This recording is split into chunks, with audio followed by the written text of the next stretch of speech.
Welcome back to the swamp, my friends, and welcome if you're new. Today we're going to be delving into the chilling world of hunting horror stories. From encounters with mysterious creatures in the woods to eerie experiences in abandoned cabins, we'll explore some spine-tingling tales that'll keep hunters and outdoors enthusiasts on the edge of their seats. As usual, if you have a story that you would like to share in a future episode, be sure to submit your story at swampdweller.net or the email you can find in the description down below. You can also submit it on Reddit at r/thedarkswamp. I'd love to share your story with everyone here. Now, without further ado, let's jump right into these creepy and allegedly true hunting horror stories. Our hunting trip didn't go well, by Sarah Jane. I remember it like yesterday. Even though it's been almost a year, my friends and I had planned a hunting trip for turkey deep in the woods of northern Michigan. We had gone on many hunts before, but this one was different. Something was off from the moment we arrived at the campsite. We set up camp and started our hunt early the following day. We were deep in the woods and it was eerily quiet. We could hear each other's breath and the crunching of the leaves beneath our feet. I was leading the way when I saw something move in the distance. It was a turkey, and I signaled to my friends to follow me quietly. We were stalking the turkey for quite some time when we finally came across what looked to be a clearing. The turkey was out there, and we were finally close enough to take a shot. I raised my shotgun and aimed, but the turkey moved as I pulled the trigger and missed. I could hear my friends laughing behind me, but something strange happened. The turkey didn't fly away like they usually would. Instead, it just stood there, staring at us both with its beady eyes. Then, all of a sudden, the turkey started to grow. It got bigger and bigger until it was almost as tall as a man. I couldn't believe what I was seeing. I looked over at my friends who were just as scared as I was to make sure they were seeing the same thing.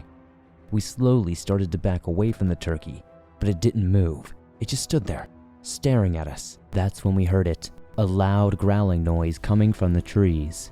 We all froze, not sure what to do. Then out of nowhere, a pack of wolves appeared. They snarled and bared their teeth. We knew we were in trouble, and we started to run, but the wolves were way too fast encircling us. They were closing in on us fast, and we could hear their hot breath on our heels. We kept running until we came across a small cave. We dove inside and huddled together, hoping the wolves wouldn't find us. We waited for quite some time in that cave, listening to the wolves howling outside. Eventually, the noise died down and we knew leaving would be safe. We emerged from the shelter and returned to camp.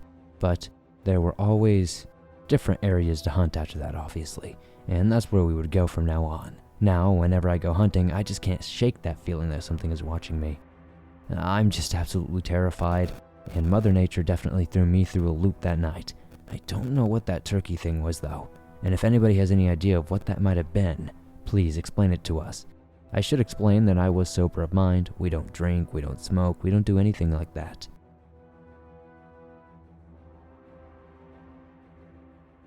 A Backwoods Hunting Secret by According Ticket 6634. In the fall of 1998, I went to Somerset, Vermont to go camping along the Somerset River and maybe do a little hunting. There's a forest road that runs up to an airfield with free dispersed campsites. It was first come first serve, and in summertime it would be packed with kids partying and living their best lives. Still, my girlfriend and I planned this trip in the fall because the fall leaves in Vermont are something special to see, and we knew the campground would be empty in the middle of the work week during the off-season. I set up our tent and we walked around the woods, down to the river, and just enjoyed the season's natural beauty. Eventually, we lay in the tent, talking as the sun went down, and drifted off to sleep. The next day, I planned on waking up early and trying to bag some quail. Sometime in the night, though, I woke up to two voices outside of our tent. It sounded like two men whispering to each other, but it wasn't English. I couldn't quite distinguish what they were saying, but distinctly I heard two male voices. Suddenly, there was a long, low whistle from off in the distance, and I heard one of the men click in acknowledgement. Everything went pretty quiet after that. I did wait until sunrise and went outside the tent and looked around. I didn't see anyone. My heart was pounding in my chest and I was wide awake at this point. I woke my girlfriend up and we left. I still wonder what those guys were doing, where they came from, and why they were so close to our campsite, using whistling and clicking noises only, and some strange language that I'm pretty sure is not Spanish or anything else. The Somerset campground is far off the beaten path. I didn't hear or see any signs of a vehicle. So I decided not to go hunting because I was kind of freaked out if these people would be hanging around in the trees somewhere. Rural Vermont has a lot of strange legends and folklore. Years after this happened, I learned about the Bennington Triangle and the disappearances of people in the 1950s. I left that state and joined the army a few months later. I've only been back to Vermont a few times since that, but I've yet to camp or hunt there again.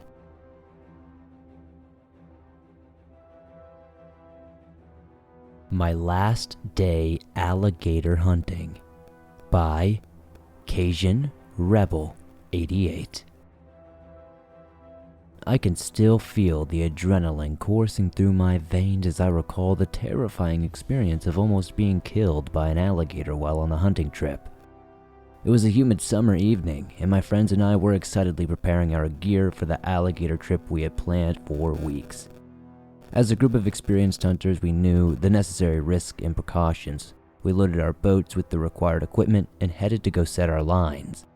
Now, we didn't live in Louisiana or anything like that, but this was something on our hunting bucket list that we wanted to do for a long time, so I guess we weren't quite ready for what the swamp had in store for us.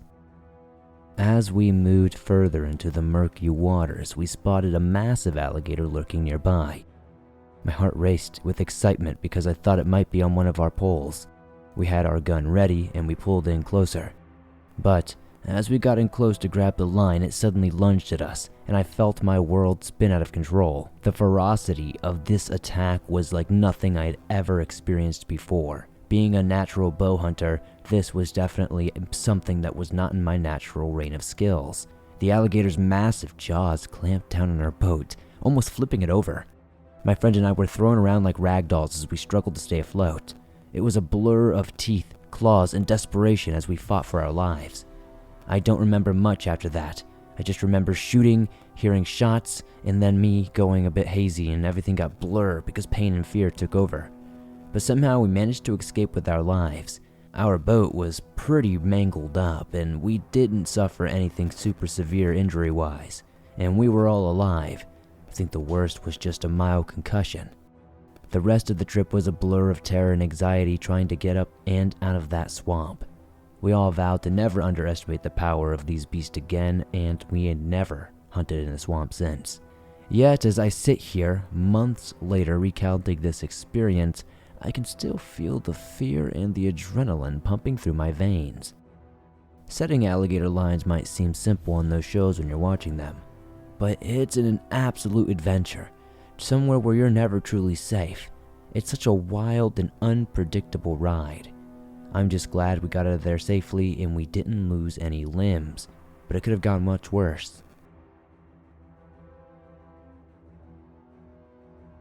About 5 years back, my dad wanted to take me on a hunting trip. We also brought our dog. My dad got us to our getaway home in the Carpathians, and we were going to spend 4 days there. This was in the fall. The first day wasn't so bad because we just ate and watched movies, but we hiked up the mountain the second day to set up camp for hunting. The night of day 2 came, and we had our night vision goggles on. My dad had those, and he's a badass for that. We also had hunting rifles and the like. We were posted up on a hill surveying the area for game. It got suspicious out there when out of nowhere we heard the loudest scream I have ever heard in my life. It sounded far away, but it came from just down the mountain. Scared absolutely crapless, the both of us could not make it back to the cabin because of the rain, so we stayed at the camp and slept it out. I could barely sleep. My dad brought the dog to his tent, so I was alone in mine. About 4 a.m, I hear sticks breaking outside my tent. Then, right outside of my tent, I hear rustling. I'm nearly about to pee myself, and I heard a loud breathing and groaning sound for about an hour before it randomly stopped. The following day, my dad told me he listened to the whole thing and we both agreed to go back to the cabin. On day 3, we were surveying the area again, as there was a deer we spotted eating breakfast. My dad went back to track it and told me to stay with the dog, so I did. It was when I was alone that things really got wild. I was sitting in the driveway and we heard a loud bang from the cabin, and jumped up from my seat and ran inside the house with my gun. What I saw absolutely horrified me. The front window was smashed. I found nothing inside either. When my dad got back, he thought maybe some guy threw a rock at the house, but I told him there wasn't a brick or a stone or anything, and he didn't believe me. On the night of day 3, I sat upstairs looking out the window with the goggles on, and suddenly I thought I saw something moving like 30 feet away in the trees. I took out the video camera we used for the deer and zoomed in with it. I checked the footage in the morning and it was too dark to really see anything, but I transferred it to my phone and brightened it, and I could kind of see something. It kind of looked like a person, at least the outline of them. They were cloaked really well, but you could kind of see wrinkly legs, and what looked like eyes that appeared in the footage. They just stood amongst the trees and shuffled off, looking directly at the camera seemingly. As the night of day 4 came, things seemingly calmed down, but I was still too scared to really go outside. The dog was still out there though and started barking like crazy and ran into the grove at some point. We never saw our dog again, unfortunately. My dad refuses to talk about this trip at family gatherings, and honestly, I just hope this story can help people and hopefully maybe figure out what the heck this was.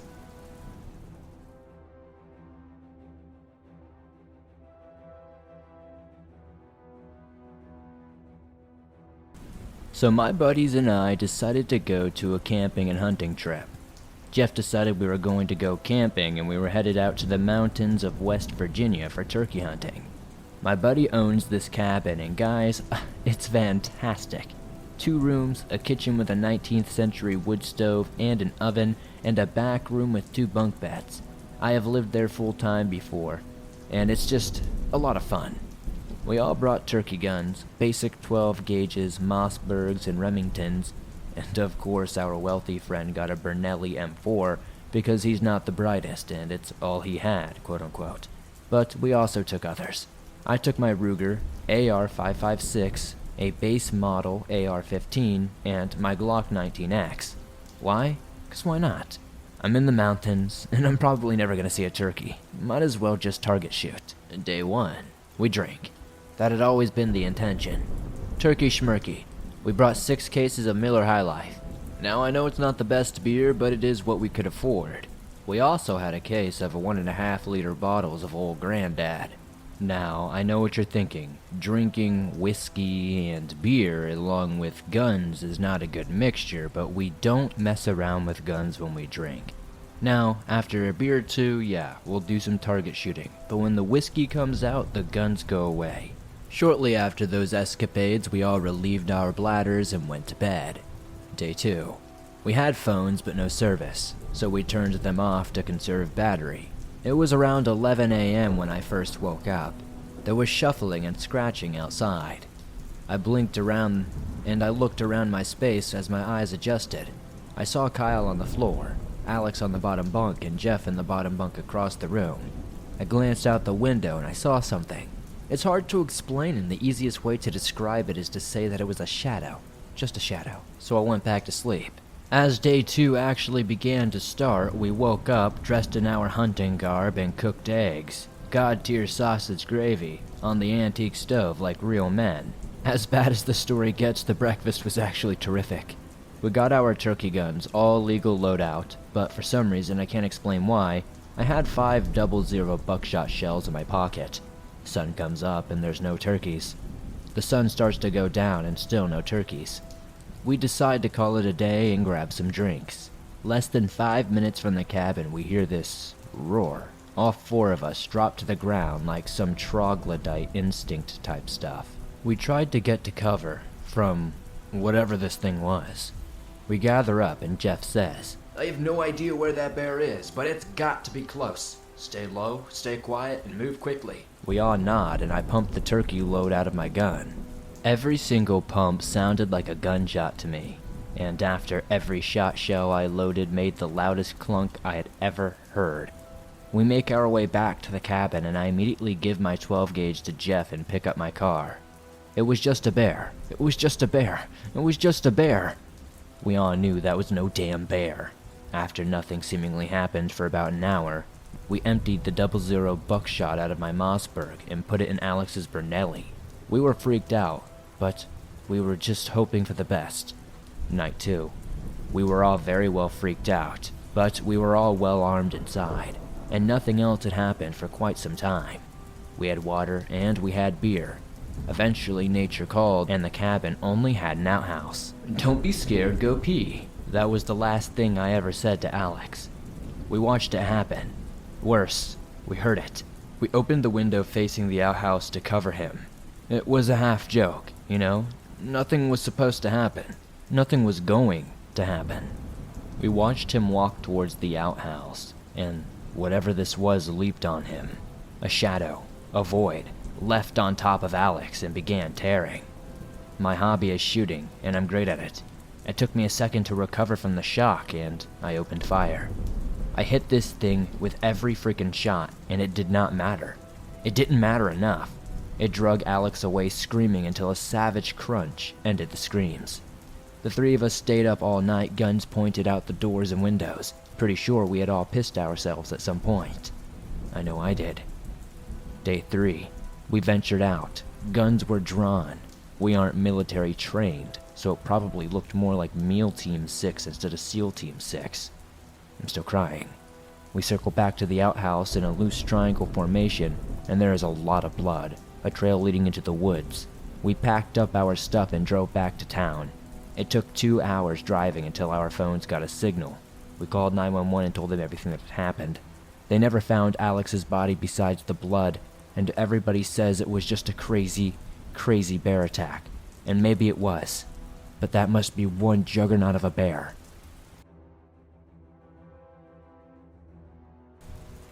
Let me start by saying that this is a true story that happened to me when I was 13 years old.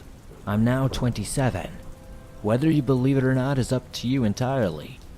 My dad used to be part of a small hunting club in Alabama, just a handful of guys he grew up with. Once a year he would drive to the small town of Elba to camp for a few days and go hunting. The club owned a few different areas of land around the city, and club members would go tracking there. One of these pieces of land was nicknamed the cemetery because it had a cemetery. Nothing creepy about the cemetery in particular. It was in the woods and the graves were of an enslaver. Now in this area of land nicknamed the cemetery, there are 5 or 6 green fields, a cleared out piece with no trees, grass, and a buck hut to hunt in. A buck hut is a treehouse you sit in and wait to walk out into the green field. This evening, we were going to hunt on a green field 1. The plot is directly behind the old cemetery. The evening started off normal enough. My dad parked the truck and we walked down the trail to the buck hut. We climbed up and started to wait and watch the woods. Some time passed and my dad said he was going to go for a short walk to see if he may see any deer on the trail. Keep in mind I'm only about 13 years old at the time. It's not that big of a deal as I've hunted by myself before, and I'm not afraid of being alone in the woods. Besides, it was still pretty light out. So I said okay and he climbed down. It was just me, my .32 caliber Marlin rifle, the grass field in front of me, and the dense woods around me. This is where things start to get strange. I sat there for what felt like an eternity. It was now almost twilight, and I was starting to grow concerned for my dad because he had still not come back. I was worried that something might have happened to him. Even though he's an experienced hunter, I worried that he may have been lost or gotten hurt somewhere on the trail. The woods had been dead silent though, and I know he would probably shoot off a warning shot if he was lost. I tried to rationalize and figured maybe he had found a decent spot that he wanted to hunt until twilight or dusk hour of the day because that's prime time for hunting. So I focused my attention on the grass field in front of me, just watching and listening and waiting for a deer to walk out in the field as the light of the day began to fade. Just then, across the field, I saw and heard some brush moving and breaking. The thought did cross my mind that it could be my dad, but for some reason I just highly doubted it. There was just no way it could be him. That would be incredibly dangerous and stupid. I raised up my rifle and pulled back the hammer, aimed it at the moving brush, and patiently waited for what I hoped was a deer to walk out. But instead of a deer, a girl floated out of the woods and onto the grassy field. She was transparent white with long flowing dress and long white hair. She floated from one side of the field to the other and disappeared back into the woods. I watched for what felt like a minute or two, but I couldn't tell you exactly how long it was. I could not believe my freaking eyes. I was petrified for some reason. Now, I wanted my dad back here as soon as possible. A short time passed and it's now pitch freaking black outside. I'm still alone, and my concern for my dad turned into pure panic. But I was too afraid to yell or look for him in the pitch black woods where I had just seen it. I sat there for hours, terrified and alone in the darkness. Thankfully, he finally returned. He acted as if he had not been gone long at all, and I asked him where he went, and he said he just went for a short walk up the trail, turned around and came back. The timeline made no sense. He was gone for hours. It was unlike him to leave me alone for that long. He was adamant that he had only been gone for 30 minutes. We walked down the trail back to his truck, and I couldn't get out of there fast enough. The whole experience still confuses me to this day. What did I see that day? A ghost of an old slave? Maybe one of the enslavers buried in the woods behind me? Something was definitely off about it, though. Did my dad go through some sort of time warp and time sped up? I don't know. I just never want to go hunting there again, and I don't plan on returning.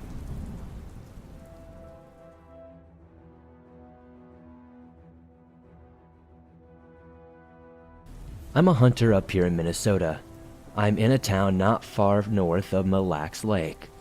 I have a handful of stories detailing freaky incidents that have taken place on hunts.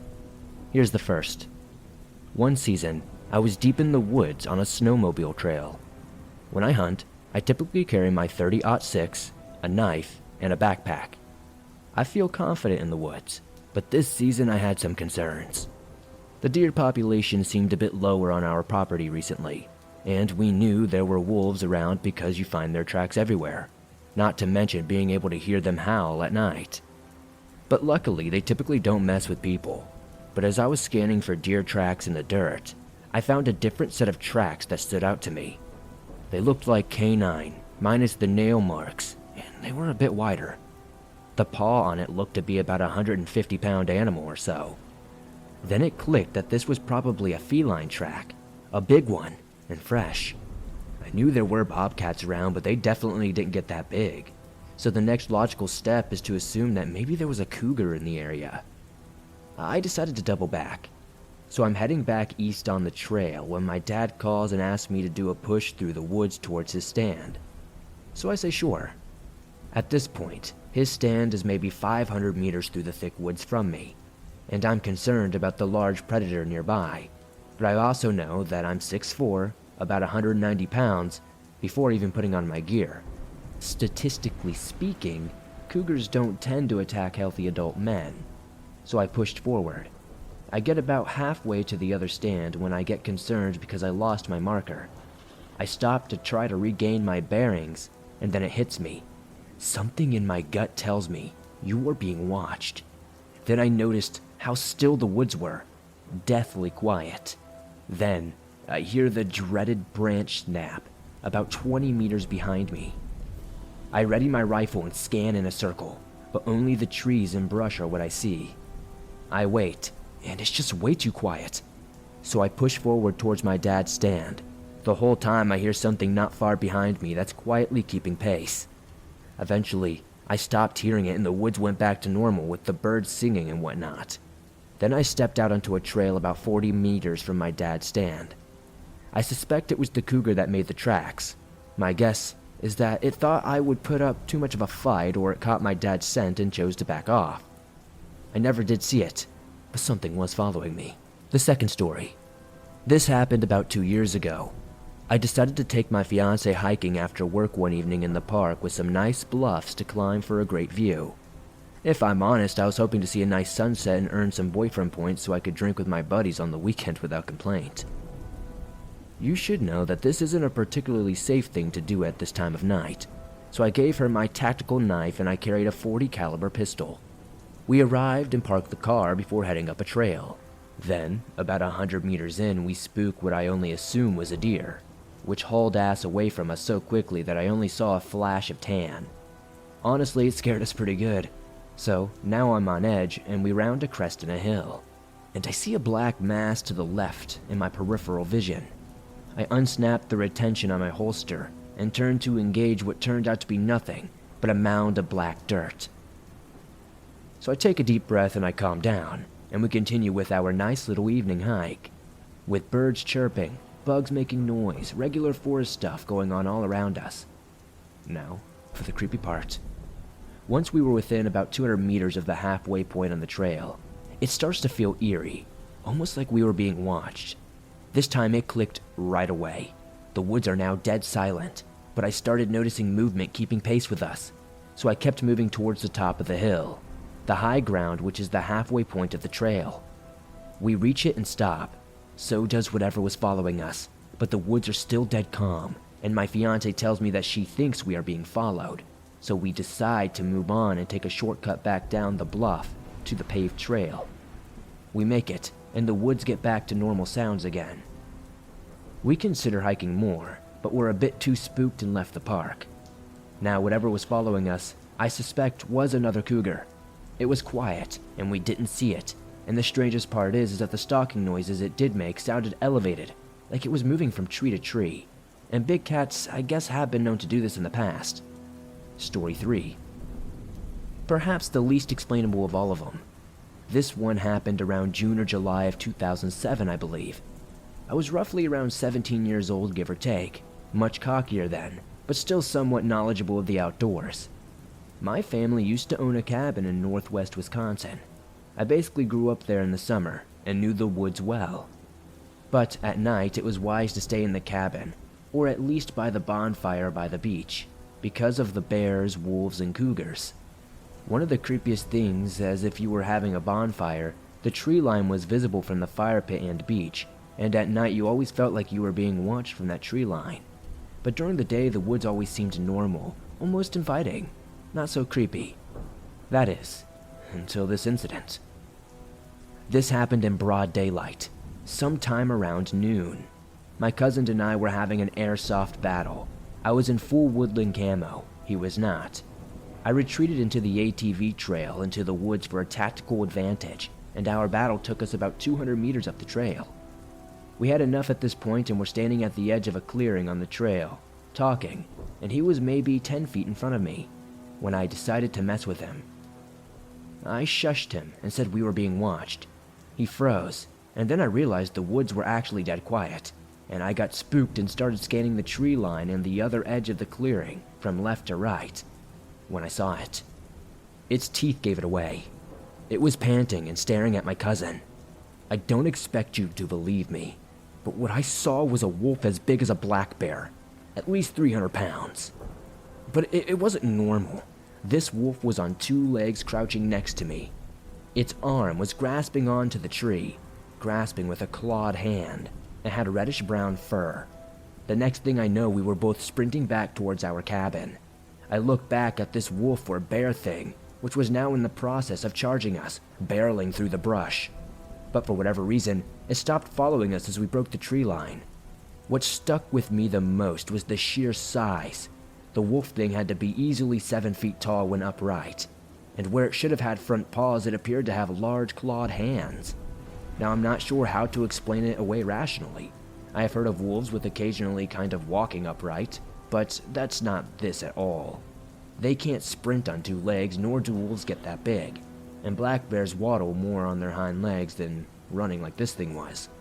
I still have no idea to this day exactly what that thing was.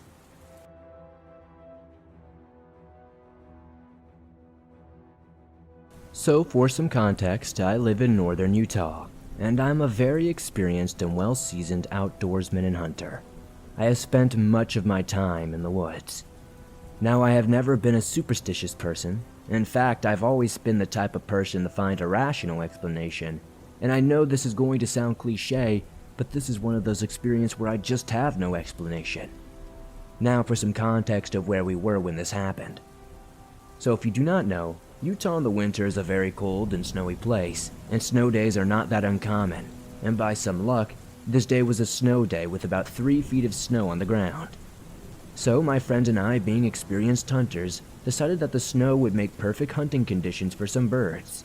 So we loaded up our shotguns into the back of his off-road setup Jeep, and we headed up the mountains to hopefully bag a grouse or two. Now, when we reached the gate that was the base of the mountain, and the gate was closed but not locked, which was quite weird because usually this gate is locked, so we decided to go through and drive up with the Jeep. We went up for quite a few miles. Now, it is important to note a few things. First, as it appeared in the snow, we were the first people to be up there for quite some time. And second, there was only one way in and out of here. There was only a single road.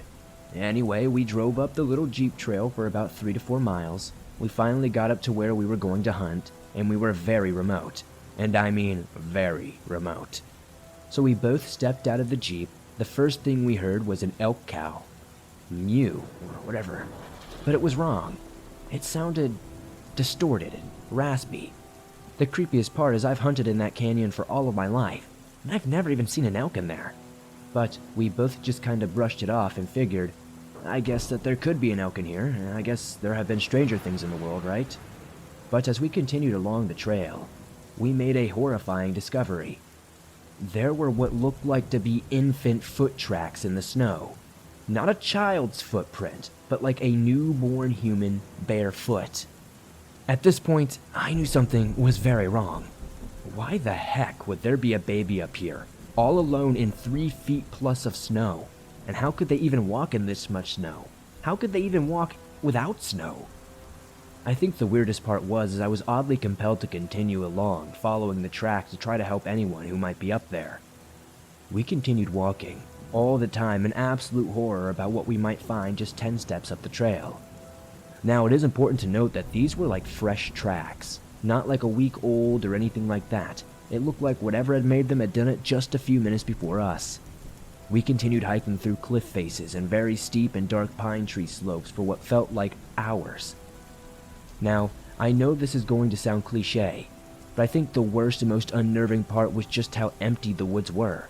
They just seemed to be absent of all life. Anyways, we hiked for what seemed like forever, when we finally reached a sagebrush clearing and the footsteps kept going.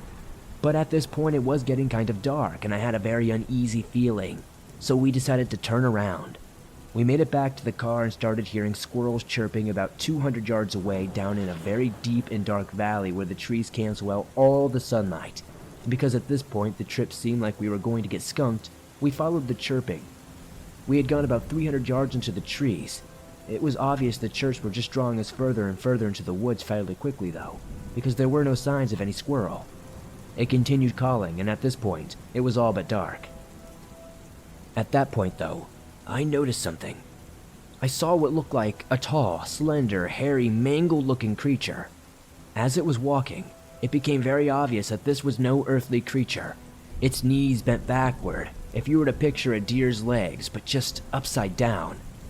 It was walking bipedal, but very wrong, almost like it didn't know how to walk.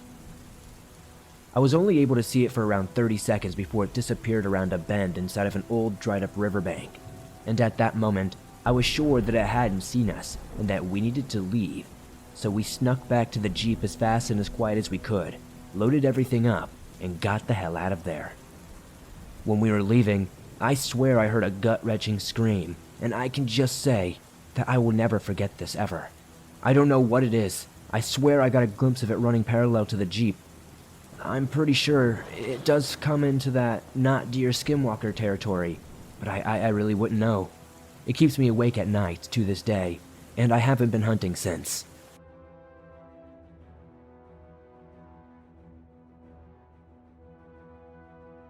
Thanks for listening to these creepy and allegedly true hunting horror stories sent in by viewers just like you. If you enjoyed these stories, be sure to elbow the like button in the nose, Subscribe if you're new and turn on notifications to never miss a new episode, as I upload them almost every single day on all things natural and supernatural.